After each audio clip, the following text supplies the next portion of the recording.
तो हेलो दोस्तों, आज हम देखने वाले हैं सीबीएसई बोर्ड का बहुत ही इम्पोर्टेंट क्वेश्चन। तो इसमें हमें क्या प्रूफ करना है कि root five is a rational number. ठीक है, तो भाई इसको हम करेंगे किसके द्वारा? बाय कॉन्ट्राडिक्ट मेथड के द्वारा। कॉन्ट्राडिक्ट, देखो कॉन्ट्राडिक्शन का मतलब क्या होता है?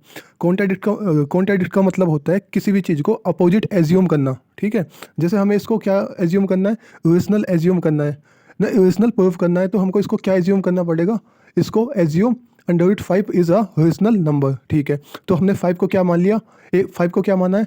एक रेशनल नंबर माना है। तो हमें पता है कोई भी जो रेशनल नंबर होता है वो किसकी फॉर्म में होता है? ए बाई बी की फॉर्म में, या फिर पी अपॉन क्यू की फॉर्म में, जहाँ पे ए और बी क्या है? ए और बी जो है आपस में क्या है? इंटीजर्स हैं। इंटीजर, या फिर ये कह सकते हैं ए और बी क्या है यहाँ पे? को प्राइम है। को प्राइम वो होते हैं जिनका HCF कितना होता है? HCF होता है 1।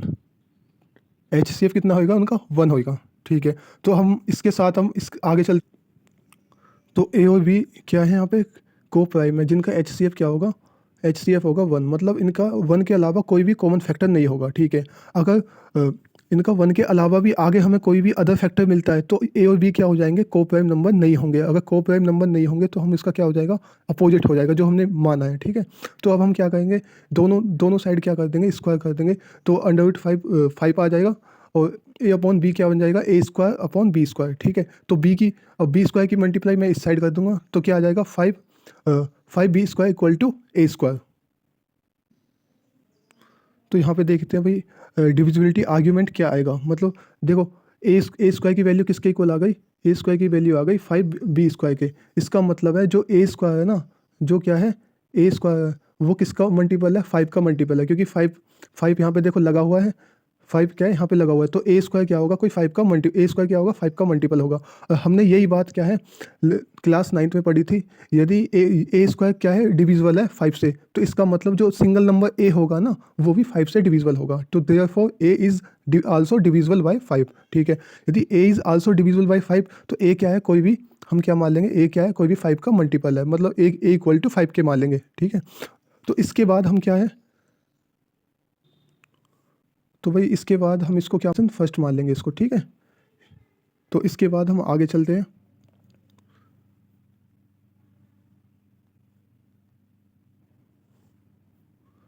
वही चीज़ों को अब हम क्या करेंगे? दोबारा से सब्स्टिट्यूट बैक करेंगे। सब्स्टिट्यूट बैक में हमें जो इक्वेशन फर्स्ट थी उसमें ए की वैल्यू क्या पुट करनी है? ए इक्वल टू 5 के। तो ए इक्वल टू 5 के, तो वहाँ से क्या आ जाएगा? ए स्क्वायर इक्वल टू 25 के स्क्वायर। तो ठीक है, तो यहाँ से हम क्या कर सकते हैं?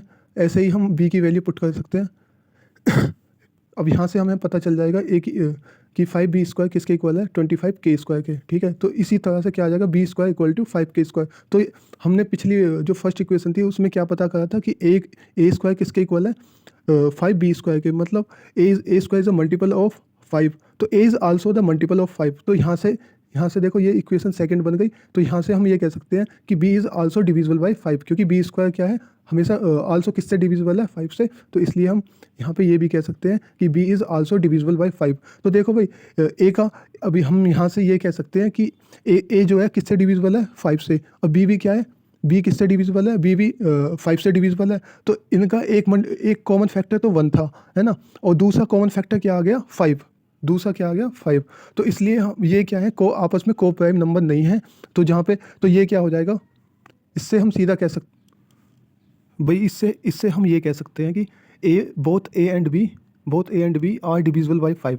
लेकिन भाई हमने क्या एज्यूम किया था? हमने एज्यूम किया था कि ए और बी क्या है? को प्राइम नंबर्स हैं। को प्राइम नंबर वो क्या होते हैं? जिनका खाली एक ही फैक्टर होता है, जिनका HCF क्या होता है? 1 होता है। लेकिन यहाँ पे क्या है? ए और बी क्या है? अपनी लोएस्ट फॉर्म में नहीं है। मतलब कि इनके 2 फैक्टर हैं, एक तो 1 हो गया, एक क्या है? 5 हो गया। ठीक है, तो ये क्या है? को प्राइम नंबर नहीं है जो हमने एज्यूम किए थे। तो हमारा जो अजम्पशन है वो क्या है? कॉन्ट्राडिक्ट है। ठीक है, कॉन्ट्राडिक्ट हो गया। तो ये क्या है? हमारा जो अजम्पशन है वो क्या चला गया? गलत। तो यहाँ आप सीधा लास्ट में एक लाइन लिख देंगे, our assumption is wrong, so under root 5 is a rational.